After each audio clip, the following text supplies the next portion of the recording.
This video is an update to my Trump prediction videos I made roughly a year ago. In the first of those videos, I went through Revelation 13 a second time, predicting that Trump would fulfill the role of the Antichrist in the future, based on his campaign speeches.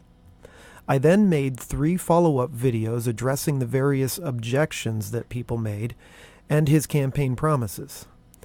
Now that it's been a year since he took office, this video will address what has taken place and how my predictions are going, just like I expected them to.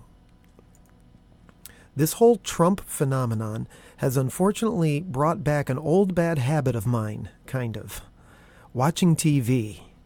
When I got saved in 2003, I pretty much lost interest in watching all the useless entertainment that I had previously been watching quite religiously. I never missed an episode of my favorite sitcoms or dramas. So for roughly 13 years, I didn't watch much TV at all. And the one thing I really didn't miss, besides all the sinful content of the garbage shows I used to watch, was all the commercials.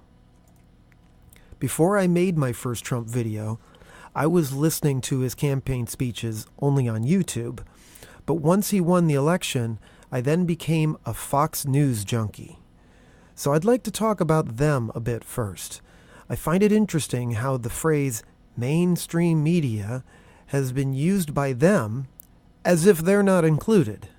I find it interesting that they talk about CNN, NBC, ABC, CBS, MSNBC, and all the newspapers, calling them all the mainstream media, but they separate themselves from that phrase. I also find it interesting that they are named after an animal that is commonly known as clever, sly, or cunning. If it was called Dove News, I'd be less critical of their name. But maybe I'm just contriving something that's not really there, right? They act like they're pro-Christianity, right? There are many different Fox News contributors that jump around from show to show.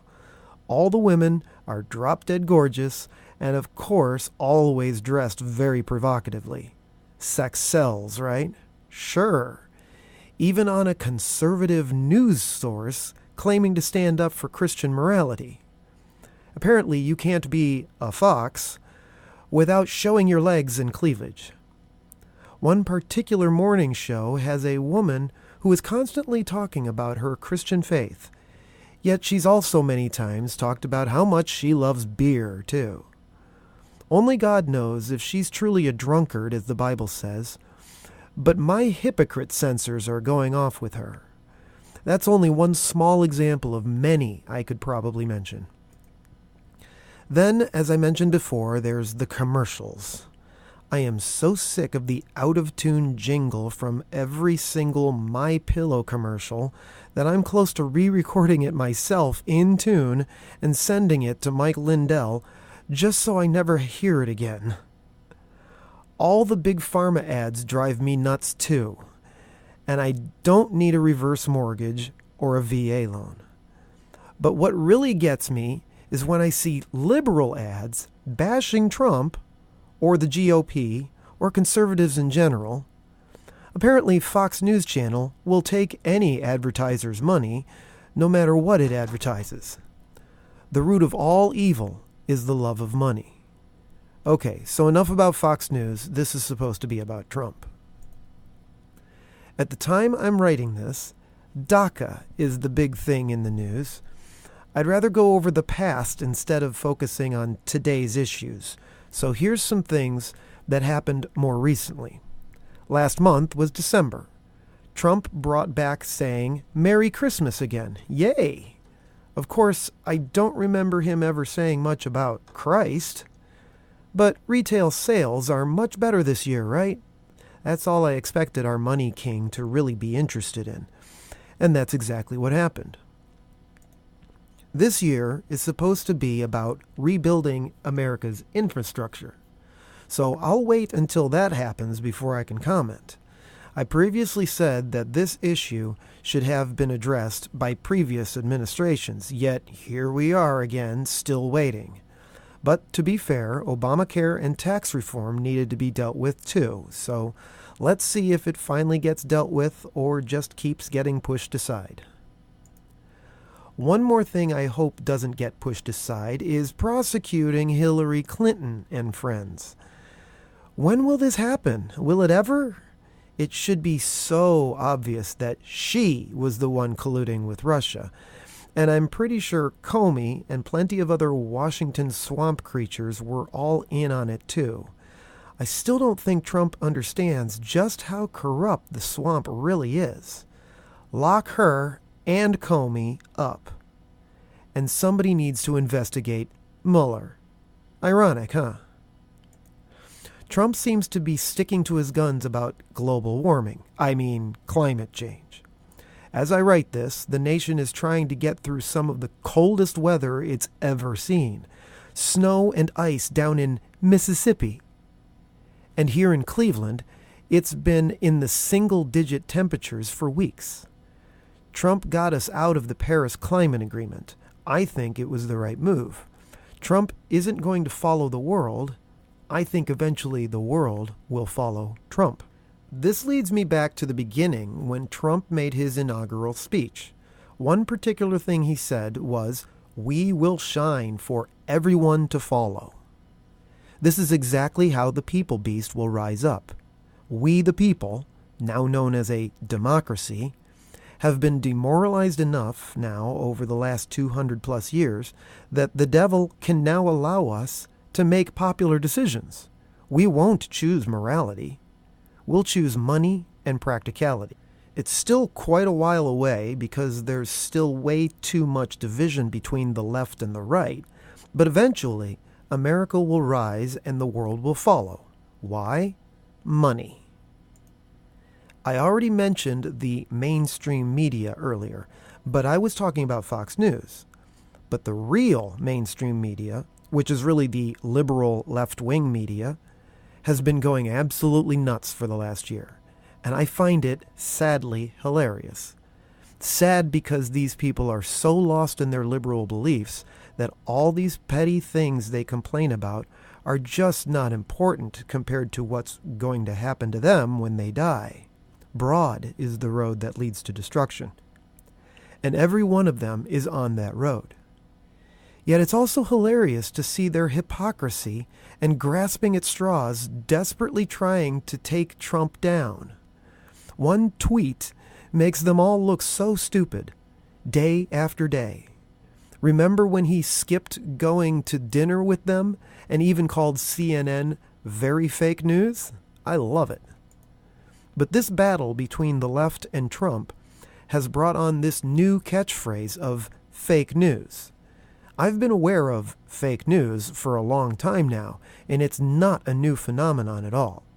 I'm actually very glad to see it go viral like it has. But of course, the fox in the henhouse isn't going to admit being any part of it, even though I believe they've been lying for decades about all sorts of stuff. So now it's the battle between fake news and less fake news. I'm glad the Word of God gives us the discernment to be able to see through it all. Well, some of us can anyway. All right, so let's discuss the real progress being made. Remember, the opposite of pro is con. Therefore, the opposite of progress is Congress. And even though the GOP holds the majority in both the Senate and the House of Representatives, progress is still being stunted by Congress. I think there are still plenty of swamp creatures in the GOP that are purposely screwing things up because they're actually part of the deep state. I think McCain is one of them. His allegiance is to his secret societies, not the American people. He's one of the traitors in the swamp that needs to be voted out of office. I'll add this prediction now. I expect the 2018 midterm election will clean out more of these swamp creatures. Trump started his administration by choosing people for his cabinet, but the most interesting accomplishment was his choice for Supreme Court.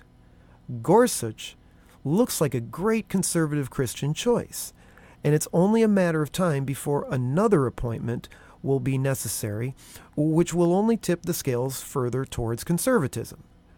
But is it really biblical conservatism? Or is it just watered down, lukewarm conservatism? It's not like abortion has been outlawed or anything. Well, several other things have been done over the year. Trump signed an executive order concerning Planned Parenthood, which does have to do with abortion, but abortion itself is still legal. Other executive orders dealt with the VA and gun rights. Unemployment rates are going down. A bunch of companies are investing back in America. Trump is working on renegotiating our trade deals with the rest of the world. But one of the biggest indicators of Trump's progress is the stock market. It's just plain skyrocketing. The money king is doing exactly what I expected. He's making America great again, and a booming economy is the way he'll do it. His biggest failure so far was what I consider his learning curve. He had to figure out how to deal with Congress. And his first legislative venture, repealing and replacing Obamacare, really set him back a bit. But I think it helped expose which swamp creatures need to be removed from office. I hope McCain gets healed of his cancer, but he needs to be removed from power. He's part of the swamp problem. He's not the only one, but it was his vote that stuck out as being the obstructionist vote. When the Congress has divided so radically down party lines, and McCain alone ultimately sides with the Democrats, I smell a rat. Vote out all career politicians, people. But then Trump's second legislative venture ended up being a huge success, passing a tax reform bill just before Christmas. The money king has delivered just what we the people want today. Money. Now everyone has more money to be able to get the iPhone 10 or another huge screen TV. You think they'll use it to get out of debt? Doubtful. American materialism is only going to get worse with a booming economy and more products being made in America now. Oh, but pay no attention to the national debt. We'll worry about that later, right? Meanwhile, around the world, reactions to Trump's administration has been interesting. He went to the Middle East first and had a great meeting with the Muslims. But I want to point out that both Trump and those Muslims really only care about money. So of course they got along. Just like Trump's Christianity is a watered-down, lukewarm, fake Christianity because he's not actually following the Bible, so are the Muslims. They don't follow their book either. They want money, not jihad. Trump is a nominal Christian and they are nominal Muslims. This is why the money king will unite the world once all the extremists that follow their outdated religious books too literally will be dealt with. And that will end up including real Bible-believing Christians too. So after going to the Middle East, he goes to Israel and then the Vatican. He gets all buddy-buddy with the Muslims, the Jews, and the Roman Catholics. Does everybody understand that these three have been mortal enemies for centuries? Does anybody remember what the Crusades were about?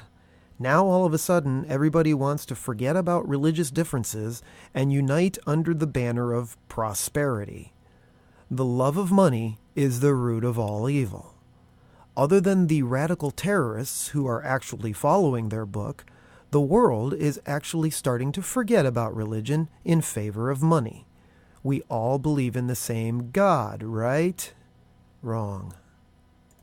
But concerning radical Islamic terrorism, Trump has given the U.S. military the green light to go after them big time. It seems the previous administration, led by a closet Muslim, kept our generals' hands tied so they couldn't actually go after them. They always had to get permission from the White House before they could do anything. And of course, the White House would always ruin it one way or another. Oh, but they killed bin Laden, right? I don't think so. That was more fake news. But now Trump is defeating ISIS, and the fake news networks refuse to cover it. Trump wanted the strongest military, and he's getting it. The revived Roman Empire, ruled by Pax Romana, is now called America, and peace through strength. The world has many flavors to it, and Islam, Judaism, and Roman Catholicism are not the only players. China, Russia, Iran, and North Korea are also huge factors. And what's the bottom line with them all? If you thought I'd say money again, that would be a good guess. But it's actually nuclear weapons. China and Russia have them. Iran and North Korea want them. It's just a huge power struggle over who's got the mother of all bombs. And the atheistic mindset of some of these countries isn't helping. When China and North Korea don't fear any God, the only way Trump will be able to win will be through military might and money. It'll be interesting to see what happens, but always remember, the kings of the East factor in right when Jesus returns. Back in the homeland, Trump is still battling the left to get the Mexican wall built. But meanwhile, illegal border crossings have dropped significantly, and a lot of progress has been made rounding up and deporting illegals. It's great getting rid of MS-13 members and those who were abusing our welfare system. But what about the hunt for radical Islamic terrorism? I'm not hearing a lot about deporting suspected terrorists. Trump's Muslim ban, as the left likes to call it, and its extreme vetting might do some good.